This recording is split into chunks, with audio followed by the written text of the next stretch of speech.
Hello students, last time we had discussed about gravitational potential energy and gravitational potential, and in this class we'll do some numericals based on these topics. First numerical is two masses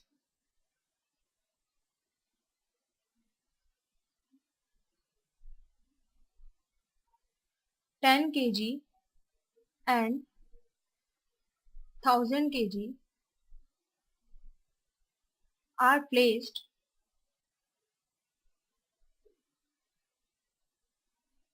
at 1 meter distance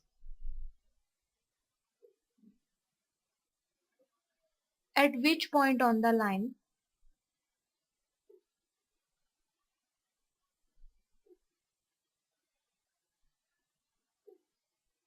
joining them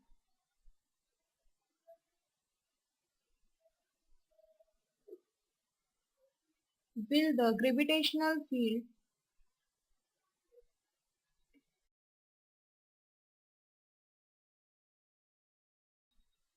intensity be 0. So, as given in the question, that two masses of 10 kg and 1000 kg are separated by 1 meter distance, and it is asked in the question that at which point on the line joining them will the gravitational field intensity be 0. As we know that gravitational field intensity is the gravitational force experienced by unit mass, and it is given by the formula G m by r square, where m is the mass of source and r is the distance from the center. Now suppose at a point, suppose this is A point and it is B point and it is C point. Suppose at A gravitational field intensity is 0. So at C, due to 10 kilogram mass, gravitational the direction of gravitational field intensity will be towards it, and at point C, gravitational field intensity due to B, it will be in this direction, right? Now by this formula we can write gravitational field intensity at C due to A will be G m, which is 10 upon r square. Now suppose this C point is at x distance from the A, so remaining distance will be 1 minus x, right? And according to question we have to calculate this x, because it is asked that at which point gravitational field intensity be 0. So at C due to A, gravitational field intensity will be G into 10, which is mass, upon distance square, which is x square. Equation number 1. Now similarly, gravitational field intensity at C due to B, it will be G into 1000 by 1 minus x whole square, equation 2. According to question, net gravitational field intensity at C should be 0.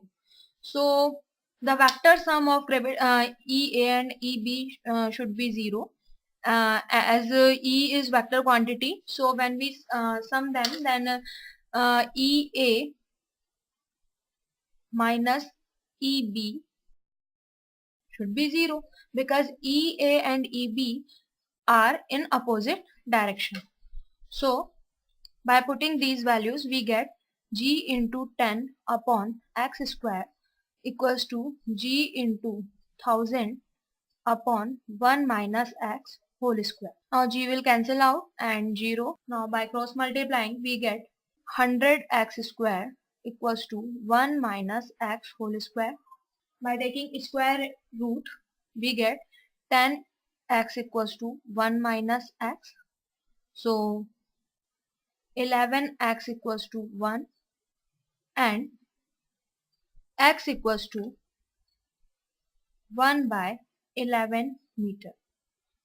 So at 1 by 11 meter from the 10 kilogram mass, gravitational field intensity will be 0. And from the 1000 kilogram mass, the distance will be 1 minus 1 by 11, means 10 by 11. Next question. A figure is given in the question like this. It is A point where 100 kilogram mass, and from this at B point 600 kilogram mass. Distance of A are given. It is 0.20 meters, 0.15 meter, and it is 0. And question is, find gravitational field intensity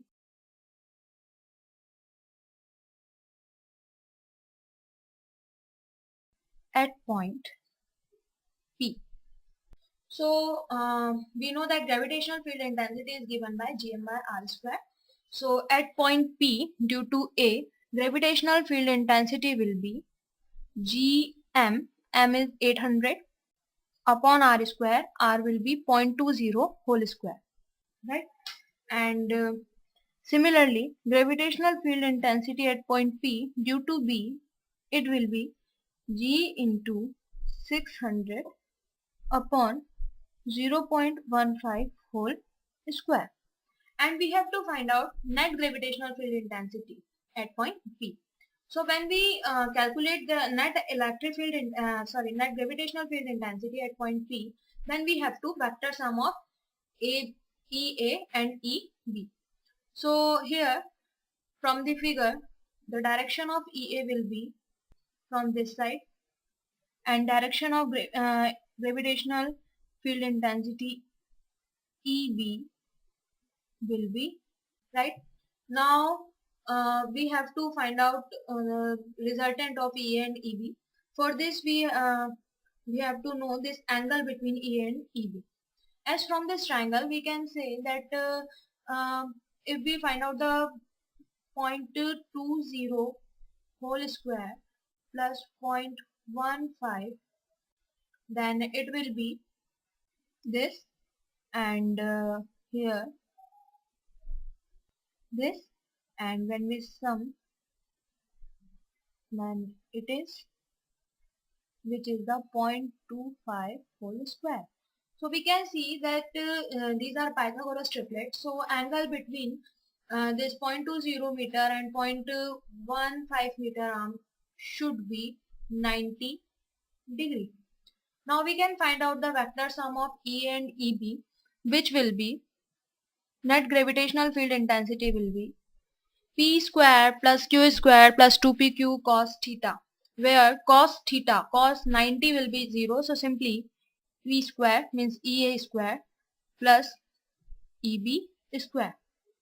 Now we can find net gravitational field intensity at point P, which will be G into 800 upon 0.20 whole square. Here G into 600 upon this whole square. Now by solving this we can get the answer, and if we try to solve this, then we can take G square as common, and it can be taken out of this square root, so simply G, and here 800 square means 64 into 10 raised to power 4, and here 4 into 10 raised to power minus 4, as 0.20 square is 0.0400, so 4 into 10 raised to power minus 4 plus here 36 into 10 raised to power 4 upon 225 into and here sorry it is 400, it should be 400, here 225 into 10 raised to power minus, right, then remaining term will be 64 by 4 means 16 into 10 raised to power 6, and here 0.16 into 10 raised to power 8. So G 16 into 10 raised to power 6 plus 16 into 10 raised to power 6. So it will be 32 into 10 raised to power 6, and we can find out the root of 32, which will be approx 5.65. So we can write 5.6 into 10 raised to power 3 g. It will be net gravitational field intensity at point P. We can further calculate it by putting the value of G 6.67 into 10 raised to power minus. And the gravitational field intensity, so its unit should be force per unit mass, so its unit should be Newton per kilogram. So it is the answer. Now next question is, find gravitational field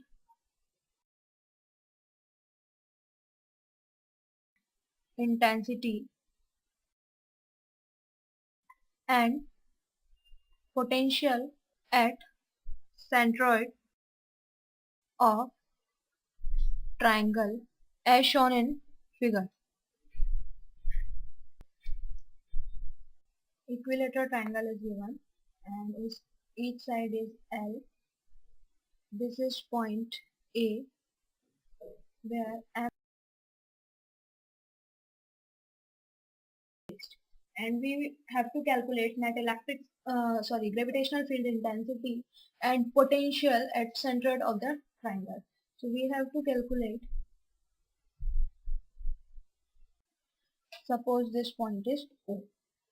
Now here electric field intensity, now here gravitational field intensity due to B at O will be in this direction, and similarly at O due to C will be in this direction, and due to A on O will be in this direction, gravitational field intensity.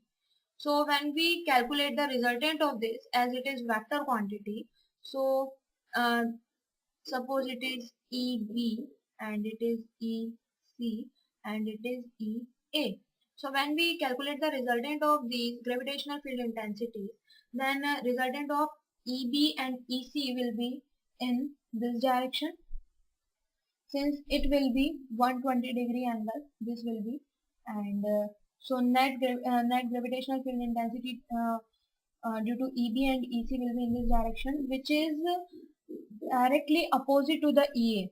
So they will cancel out each other, as the magnitude of each EB, EA and EC are same.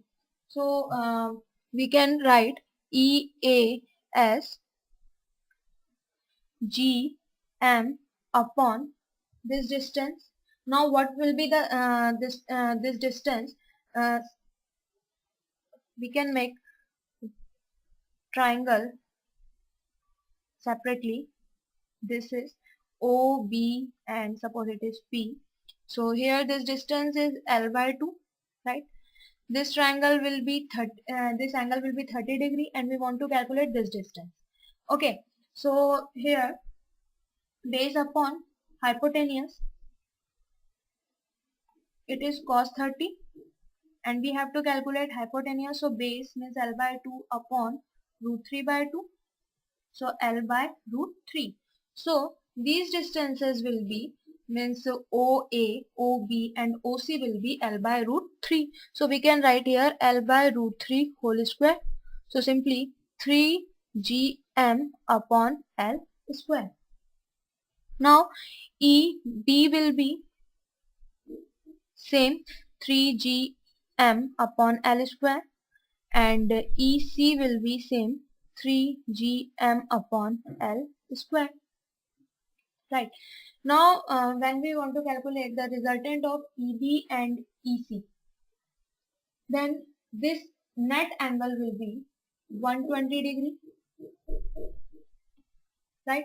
So we can calculate their resultant by root P square plus Q square plus 2PQ cos theta.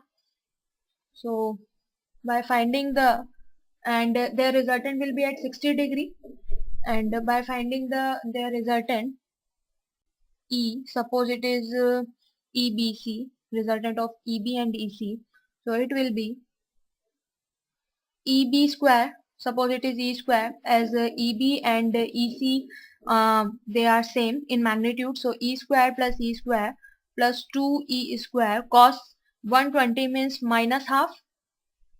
So there will be E square and E square will be cancelled out, so only remaining will be E, means same 3gm upon L square. Now resultant of EB and EC will is in this direction, which is similar as EA in magnitude, and in direction they are just opposite to each other. So net gravitational field intensity will be